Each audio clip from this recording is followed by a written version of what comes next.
Hello ladies and gentlemen out there, it's your boy John Klinger out there, here on King of the Kling. It's a really cool night out there in Lewistown. In tonight's topics we are going to touch on how to conquer hell and bullying. But I'm going to start with how to conquer through hell. And I'm going to talk about myself, because that's the only way I know how to explain it.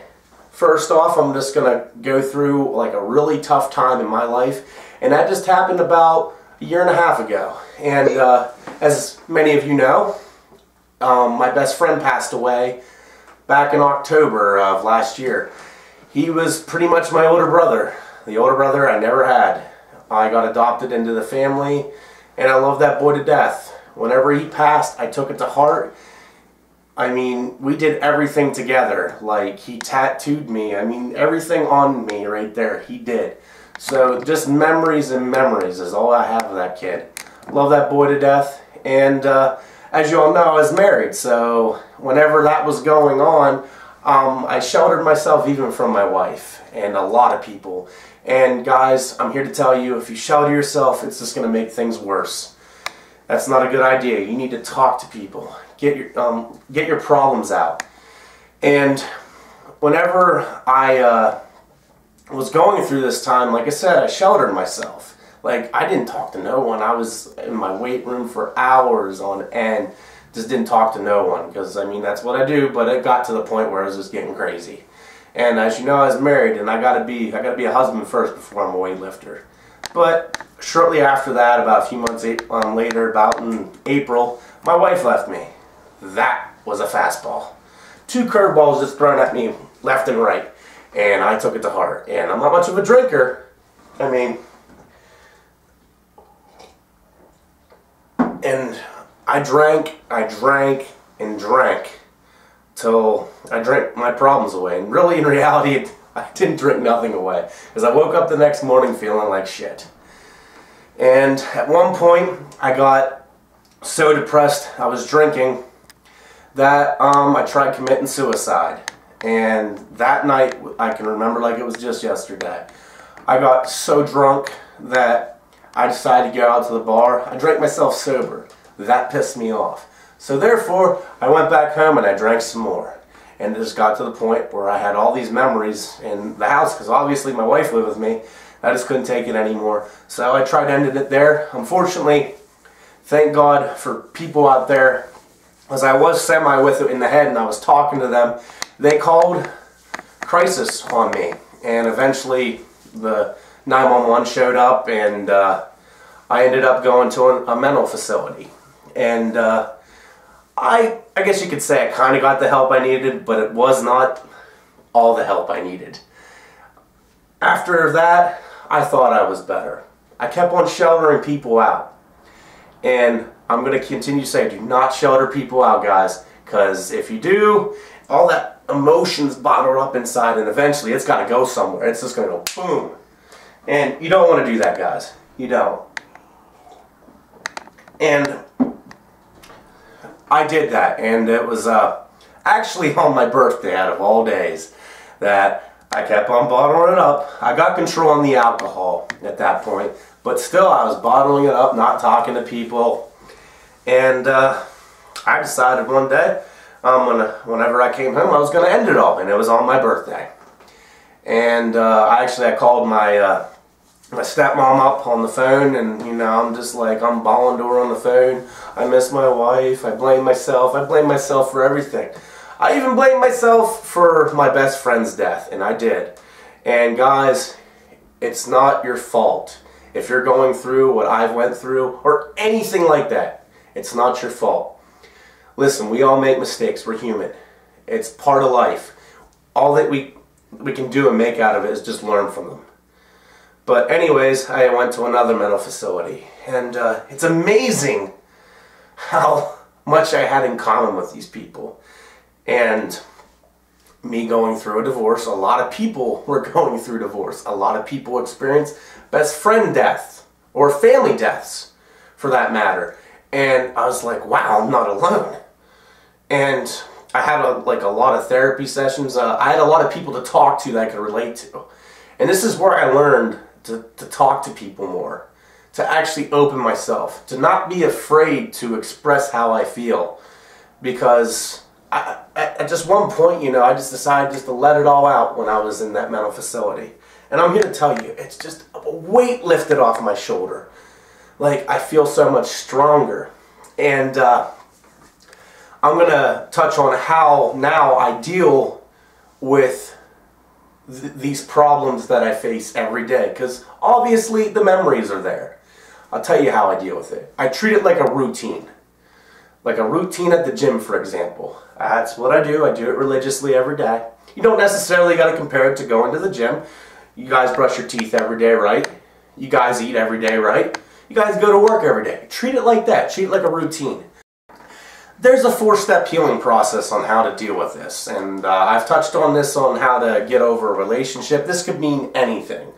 First, you gotta realize the situation, cope with the situation, accept the situation, and adapt to the situation. And that's how I was able to overcome this. I learned that actually in the mental facility, actually. That is all I have on this topic. If you have any questions or any advice, you know, maybe you could possibly give to me out there on how to deal with it even better, I'd like to hear your input and your thoughts about it. If you guys got any questions, feel free to comment below. I am always willing to answer any questions out there. We will be right back on the King of the Kling here. Stay tuned.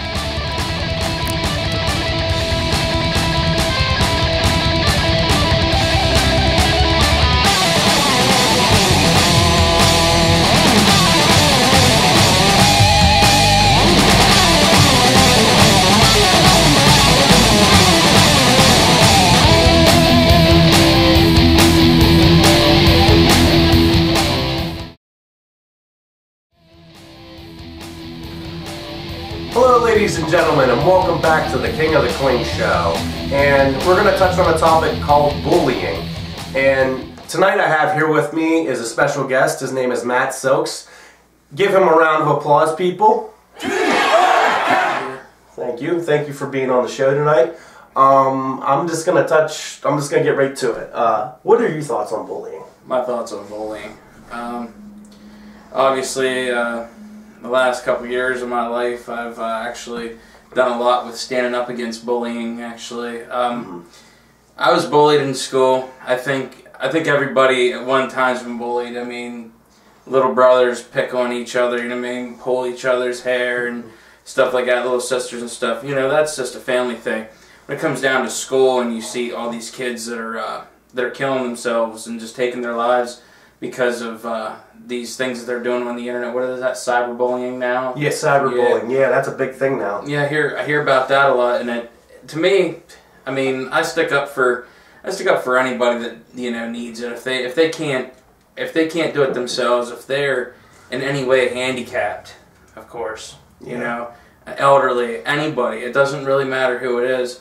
I feel it's right to stick up for people that are not, you know, fortunate enough to stand up for themselves. If that gets you what you're asking me about, but big deal to me is I think it's wrong. Everybody in this country thinks it's wrong. But the thing that bothers me the most, John, is the people that say stand up to your bullies, and, you know, whenever these kids do stand up to their bullies, they'll either, you know, I mean, go to jail, you know what I mean? And it's just it's in the way, you know. I was always told, you know, walk away, you know, walk away, you know, avoid the situation. But to me, it's completely reverse psychology. I don't think there's a right way to look at bullying, but I do think there is a right approach to bullying. Just don't do it. I mean, how's it gonna affect you? How's it gonna make you feel better? While the others less fortunate than you are you know, weeping in their own because of something they can't do. That's a problem with our country.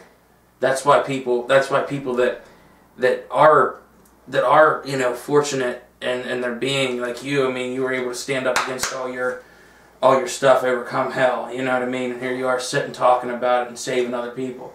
That's a big dude. Kudos to you, man. Thank you very much. Thank you very much. But my thing about it is, you know, people like you are people that, you know, these kids out there need to be able to tell them walk away. And you know what I mean? That old saying, the sticks and stones may break my bones, but words will never hurt me. I remember that growing up. I think these kids today need to realize that they're all just words. And I mean, if they are being attacked, you need to find somebody. You need to find an adult. You need to find somebody that's going to approach the situation with respect and responsibility. You know, understand what I'm saying? Definitely, most definitely. And I'm a bully victim myself. All through school, I wasn't always the big kid, so to say. I was actually a really scrawny kid. I was a nerd, I dressed really weird, I guess you could say. And I got picked on because I was different. I liked all this other different stuff, and people didn't like that. I was a quote-unquote, I really don't want to get like, how do I want to put this? I was a quote-unquote Bible thumper, as everybody called me in school. And there's nothing wrong with that. Yeah, I didn't think there was nothing wrong with that, expressing my faith. But I got picked on about it, so I understand, and I was always afraid, and I mean, I used to get beat up all the time, and like you said about going to jail, I actually got into martial arts because I was always picked on and everything like that, and there was and weightlifting. I got into weightlifting because I was always picked on. I found it as a safe outlet for me. I felt safe because I weightlifted. Defense mechanism. Yeah, defense mechanism, and I noticed whenever I was in school, I got accustomed to this really strange look, and it worked for the most part, not all the time. I mean, I always like had this really serious look, you know. I mean, I'm sure you have that. I remember that. I used to walk the halls with you, Klinger. Oh yeah, me and him go way back in high school. Yeah, so we do. So, but anyways, as a bully victim myself, I'm strongly against others that pick on the weak. It does not make you a bigger person. Actually, it makes you look pathetic in my book. And him, I'm pretty sure, can agree with me on that. Absolutely. And if you're gonna, you know, pick on him because you're insecure about yourself, it just makes you look all the more pathetic. That's right. How about if you see, you know, the kid that's different, how about you go up to him and actually try to make a conversation with him, make friends with him. He might turn out to be a really cool kid. And I noticed, actually, school shootings. I want to get on to school shootings. Because I notice a lot of bully victims come in with guns, knives. Yeah. There's always those hit lists, bombings. You know, that stuff happens because bullies out there that pick on the weak, they get so fed up with it that, you know, nobody listens to them. They take it out on exactly. And poor innocent people, and they're innocent people themselves. And you also have those crazy people out there too that, you know what I mean, just at the blink of an eye would just, you know, drop it. And you know what I mean, like the teacher that hung herself here, just, you know what I mean, her kids walk into her classroom, and the person that's there to teach these children, that are paid to teach these children, there, hanging in front of them. What message does that send these kids today? Our future in this country and as human beings is very at risk because of people that do bully. And from me and, you know, from John, both of us, you know what I mean, if you are bullied, we're out there. There's so many people out there that can help you. And there's ways. There's ways to approach this. John sunk it into his weightlifting. He started going to defense classes.